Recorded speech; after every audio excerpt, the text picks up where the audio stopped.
Dude, did you use the kuvave? Those more recent Chinese ones, what kuvav know, whose mother, if he ate to put in the hair? You know that no. It's that reason that I don't know. He really is you, right? You don't use anything like that, but it's not.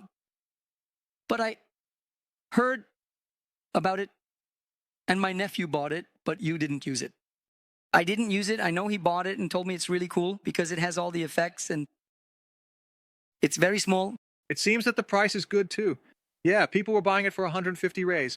Now it's already inflated, but it was that price. But like, I wanted to know if you had used it too, which was a question asked here, including by Magno from Vinicius. So you didn't use it with the wave. Here, it's only with the 4 Cortex, folks. It's this little board from the USA. Very fancy. The guys got a lot of sound out of it. That's what we were talking about, right? Man, technology has raised the level of everything, including what's considered cheap gear. In the past, there was a very big gap, right? So when you got a cheap product, it was here. And the car was here. There was a very large distance. Today, this gap has shortened a lot, so now there is a difference. But you pay a lot for that difference. There's also that detail, right? So if a person has good taste, they sometimes get slightly cheaper equipment and get good sound. But I always like to say this, okay, folks, equipment is 50% of the sound. The other 50% here, there's no way around it. It's the people. Sometimes even today, I know this topic is well known, but even today, everyone says, oh, the day I have good equipment, I'll get good sound. It doesn't work like that. The sound is in here, it's in your head and in your hands. Because if your reference is bad, my friend, you'll get the same with quad cortex or with, what's it called? Kuvave. Kuvave? Yeah, you'll get the same sound. I completely forgot the name of the person, Kuvavi, man. Look, Tati just arrived. Tati, save me. These guys are bullying me here. I can't remember the name of anything, man. The guy tried to send a kiss to his wife and forgot his wife's name, dude. Sent a kiss to his wife? It's not like that, no. I'm not feeling well. And I don't forget everyone's name. What is your name again, by the way, dude? But look, going back to the topic, this is very important for people to understand that the sound is in your hands and in your head. Why in your head? Because you have a reference and you will seek that in your equipment. Whether it's equipment worth $100 or $10,000. That's why I once had a student, it was very funny. He said to me, like, you get that sound because I have equipment. I had a Bose at the time, a GT. A GT8. No, a GT8. Remember the GT8? I remember GT8 with the A Mesa Bug, that one. That drive one. Yeah, that pedal, yeah. I remember it. V-Twin. V-Twin, which actually was a preamp, which many people did wrong. It was a preamp. When you oversaturated it, it would muddle everything up because it was a preampy. What was the trick? To use little drive on it and then send a drive to it. A booster pedal before it, or a tube screamer, something very light. So I used it that way. You understand? And man, it sounded really good. Then one day he came to me and said, yeah, you only get that sound because it's your equipment. Then I said, man, bring your equipment here. So he brought his pedal board and I recorded. I had a little multi-track recorder. I recorded for him with my equipment and then with his, which one is which? Then he said, this one is yours? No, it's yours. So that's it, man. That's it. We need to adjust references.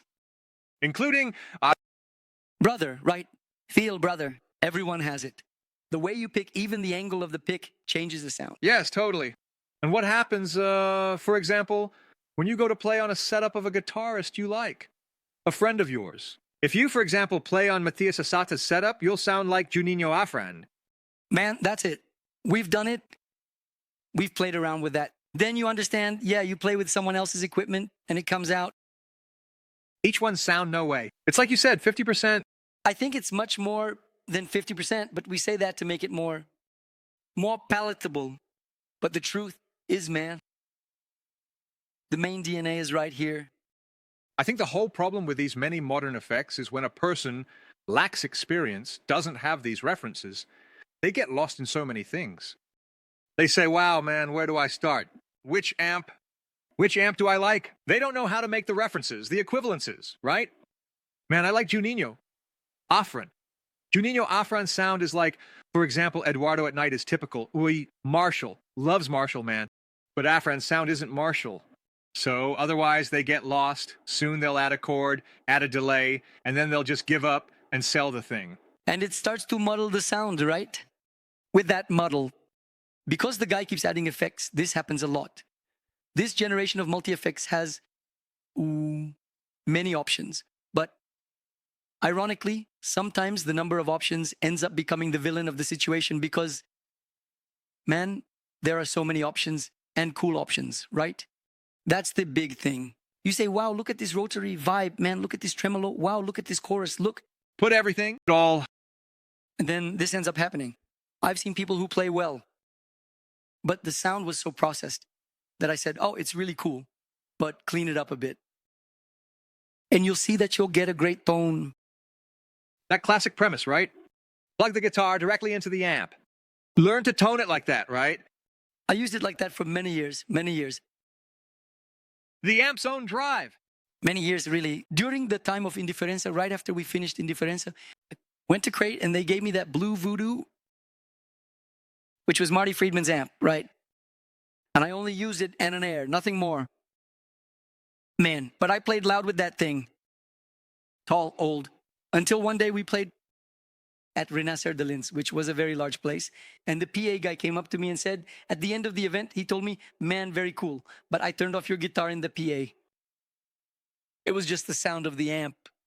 Then oh, really, dude? I used to do something like this. I used earplugs, so man, it softened the sound and I cranked it up, right? Basic guitarist problem, right? Yes, because for me, as a vocalist too, I know you manage, my friend. I really know. So I used the Maverick for many years. Really, I used it a lot. I would just make a delay loop and the drive up. And this Create there, it had some cool effects, right? There was a line. No, that one was just reverb. There was one with effects. Do you remember? I never got that one. Yeah, the only one I had was that one.